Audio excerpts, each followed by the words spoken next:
Man, I was up way too late playing Dragon Quest Builders 2 yesterday. This is an addictive experience if you've been watching the channel for a while or know what kinds of games I freaking adore, then you know how much I loved Dragon Quest Builders 1. I played that on the Switch and on the PlayStation 4, and I was completely obsessed with it. And my daughter also became completely obsessed with it. It's basically a fusion of Minecraft with the Dragon Quest lore, which sounds like a crazy idea at first, but then you recognize the sheer brilliance of putting in decades of Dragon Quest bits, you know, lots of little story bits and homages and wink wink nudge nudge kind of moments into a game where you can actually build whatever the heck you want.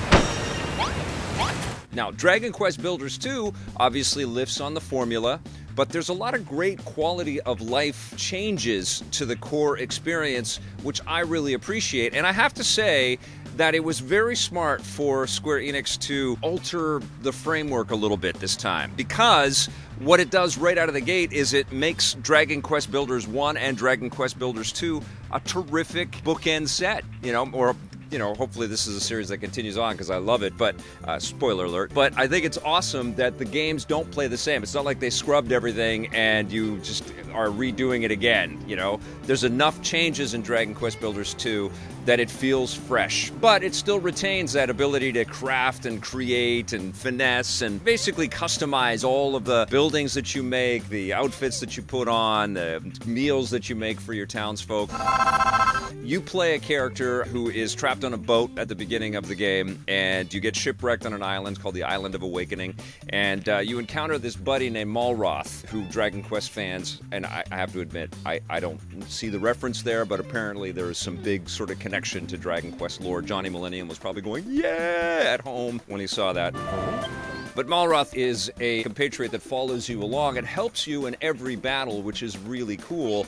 And that's one of the quality of life improvements or changes, alterations in Dragon Quest Builders 2 that you recognize right away, is that you have some help this time. Not just from Malroth, but also from the villagers that you recruit into what starts out as this farm on this island initially, and slowly but surely you learn the ability to, have some agriculture and grow some vegetables and feed your people and cook your meals, and then you're sent out on a bunch of quests to basically grow your farm into a town, into a kingdom on this island. And of course you've got to battle some bad guys, you've got to complete some objectives, you got to bring a tree to life,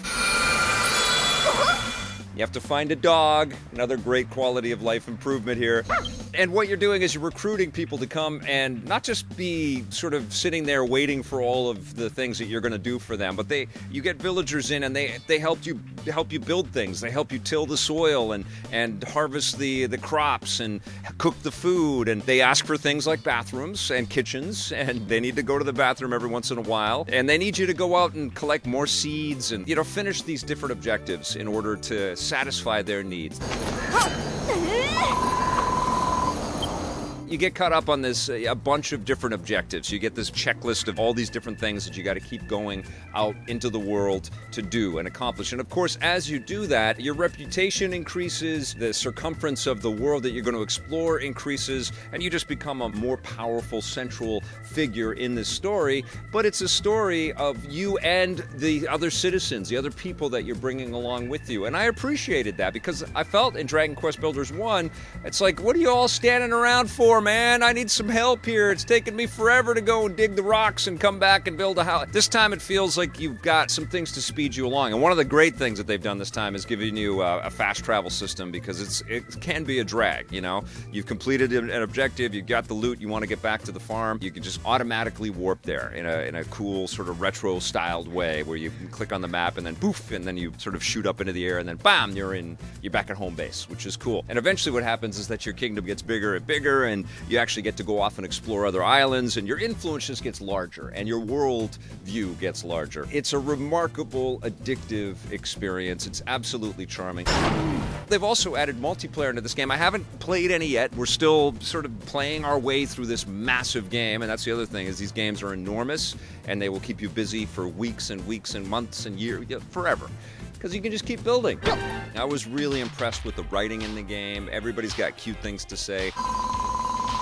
I love the fact that you're fighting this group called the Children of Hargon, and you meet them, and they're like, we don't want you to build. The building is evil and stuff. And then half the time they're just joining up and needing you to build, or they get addicted to building or whatever. So there's this tongue-in-cheek kind of quality all the way through it. Sometimes you're dealing with some weird, I don't know, they're supposed to be accents or something like that. Some of the scripting's a bit weird, but when you're reading it out loud, I was reading it out loud to my kid and having some fun with that. There's a story there, and it's a story filled with interesting characters that maybe, tell you exactly what they need a little too much and paint out exactly what you got to do. And that is my tip of the day here for you, is that sometimes you will be a little stuck. It's like, what do I got to get now? Where do I got to go? Just talk to your people. Just go up and talk to them. Sometimes you're going to see a lot of the same speech bubbles pop up over and over again, and you got to find the right person to talk to, but you will eventually be led to the right destination to collect the thing that you need to build the thing that will let you go to the next thing. You know what I'm saying?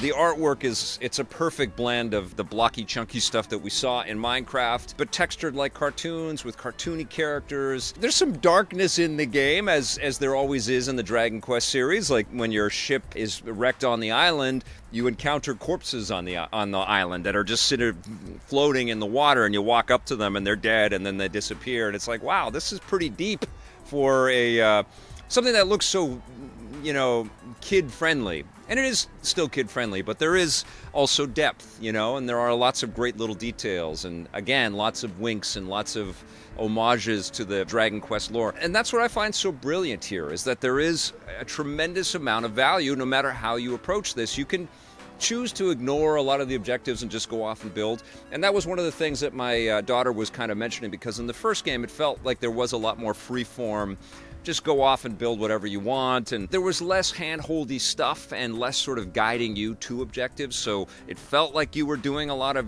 just constructing for constructing's sake. That was great, but it also felt a little like, is this what I'm supposed to do now? Am I just gonna keep building new walls around everything? Is that what I do? And in this one, you feel like time is ticking and somebody's waiting on something, and you gotta go and do that. So my kid just wanted to change outfits and build things and stuff, and so she was kind of, I think, fondly remembering her experiences with the first Dragon Quest builders. But you don't have to skip that one. That's what's great about this. That's what I love, is that it doesn't just wipe the slate clean and say, this is the definitive Dragon Quest Builders game. You can still love Dragon Quest Builders 1, and you can love and appreciate Dragon Quest Builders 2. I love the cleverness, and I love this fusion of design and this connection to RPGs that have persisted for so long and have entertained so many people. And yes, liberally borrowing some fantastic ideas that the Minecraft team put together.